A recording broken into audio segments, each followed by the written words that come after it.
Na quarta semana da mentoria Ministério em Fúria vamos olhar para seus filhos. Você vai entender os motivos que levam filhos de crente e de pastores a se desviarem. Você irá aprender a diferença entre infância e adolescência e como cada fase influencia na forma como você apresenta Deus. Você entenderá quando eu digo: seus filhos não querem Deus. Falaremos sobre transtornos da modernidade, homossexualidade, adicção e muito mais. Toda semana você receberá um pacote de conhecimento, uma dose de reflexão e um convite a mapear e agir a partir do que você vê neste mapa. E se você já faz parte da estatística dos pais tementes a Deus, que têm filhos ateus ou revoltados com a fé, a igreja e às vezes até com a família, você receberá ferramentas para iniciar uma trilha de resgate consciente, sem repetir comportamentos que não surtiram efeitos no passado. Se você precisa deste conhecimento e deste apoio, comente Fúria no Dom Act e tenha mais informações.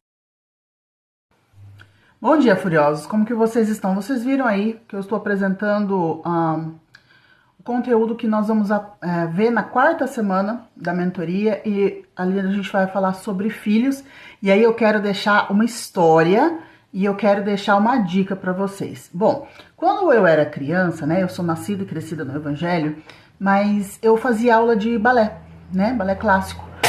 E em dado momento da minha vida, existe uma prática, existia na minha escola, não sei se em todas as escolas de balé, mas tem a tal da dança final. Então tem a audição, né, todo final de ano, festival, que todas as turmas dançam, apresentam uma coreografia ali, uma dança, e tinha a dança final, que a dança final reunia todas as turmas, tanto do corpo de baile até o baby class. E aí aconteceu algo interessante. Justamente naquele ano, a dona da academia resolveu que ela faria não 1, nem 2 e nem mesmo 3 dias de festival, mas 4. Então era uma quinta, uma sexta, um sábado e um domingo de festival. E a música final era um vestido branco com uma saia que tinha, sei lá, 6 metros de pano. Foi um vestido muito caro, que, né, meus pais tiveram que pagar. E era uma dança com toda a academia. Só que tinha um porém. A música era uma música meio melancólica, era uma música em outra língua. E beleza, chegou na última, eu tinha a minha apresentação, na última fui lá, coloquei meu vestido branco, assim como todo mundo.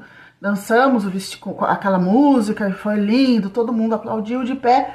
Quando eu entrei na caminhonete para ir embora para casa, a minha mãe tava com o bico desse tamanho, falou assim: em casa nós vamos conversar. E eu, que sempre tive muito medo da minha mãe, fiquei pensando: Senhor da glória, o que será que eu fiz? O que será que aconteceu? Chegou em casa, ela falou assim: cadê o seu vestido branco? Fui lá, peguei o vestido branco e já com choro, né, engasgada aqui, porque eu não sabia do que se tratava. Ela me pega a Bíblia, saca a Bíblia, faz tipo uma reuniãozinha assim, meu pai, minha mãe, meu irmão, eu quero que todos estejam aqui, ela falou.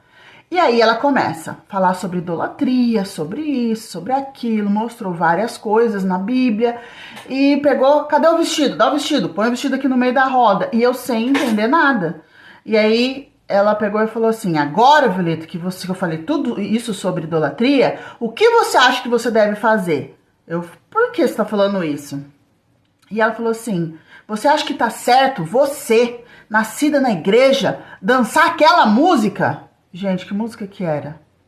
Ave Maria em latim. E ela falou: traz o álcool, traz o fogo. Tacou fogo num vestido, que fosse hoje um vestido de uns R$400. Enquanto o fogo pegava, claro que eu tava já em prantos, né?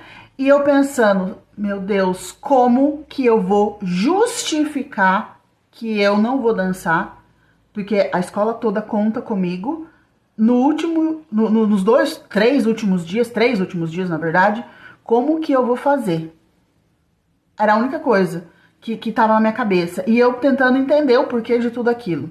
Depois de todo esse surto da minha mãe, o meu pai vira pra ela e fala assim: Nilce, tudo bem, você falou, agora eu quero falar.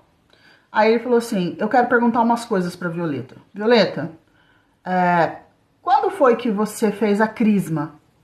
Eu falei: eu nem sei o que é isso. Aí ele falou assim: Violeta, quantos anos você foi católica antes de se converter? A sua família é toda da igreja católica? E eu falei: não, só a sua parte, que é, né, nasceram na igreja católica, A maior parte da minha mãe nasceu na igreja evangélica. Aí meu pai virou pra minha mãe e falou assim: Nilce, como que você quer que ela saiba o que é Ave Maria em latim, sendo que ela nunca foi católica? Gente, eu nunca tinha ouvido aquela música na minha vida.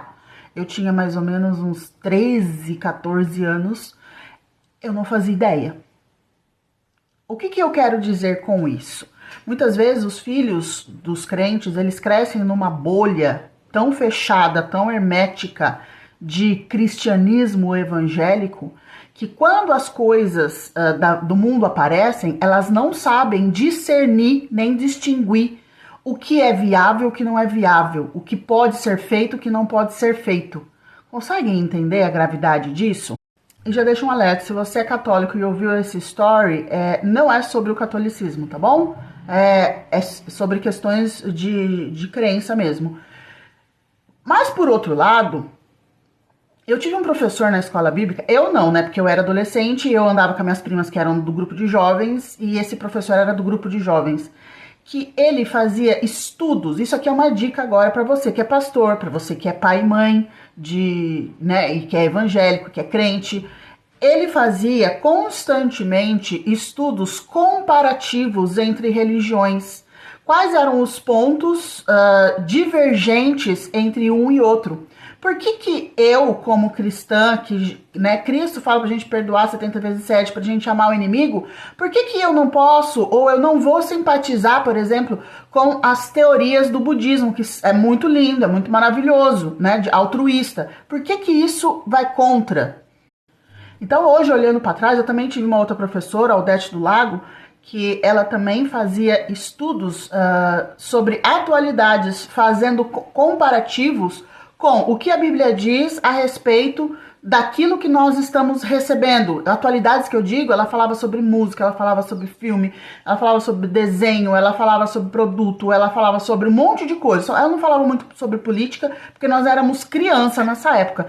Mas ela foi, assim, ela foi um fator de desempate muito grande na minha cabeça quando, por vezes, eu tentava ou desejava flertar com o mundo. Por quê? Porque eu tinha um comparativo. E muitas vezes o crente de hoje em dia, ele peca nesse lugar. Por quê?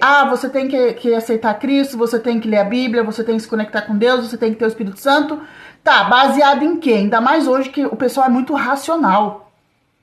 E não só racional, as pessoas hoje elas têm muito conteúdo para assistir, elas têm muita informação sobre muitas coisas e a chance de tudo isso se misturar é muito grande, tá? Como ontem mesmo eu estava assistindo um reel que passou e eu achei interessante, eu entrei no canal do cara.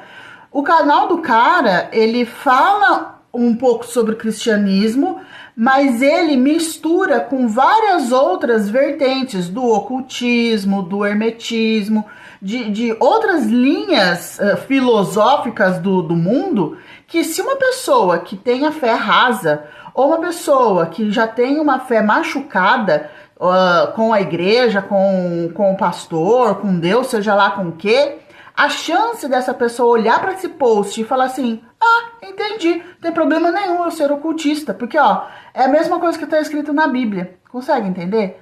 Então, fica aqui esse alerta para vocês.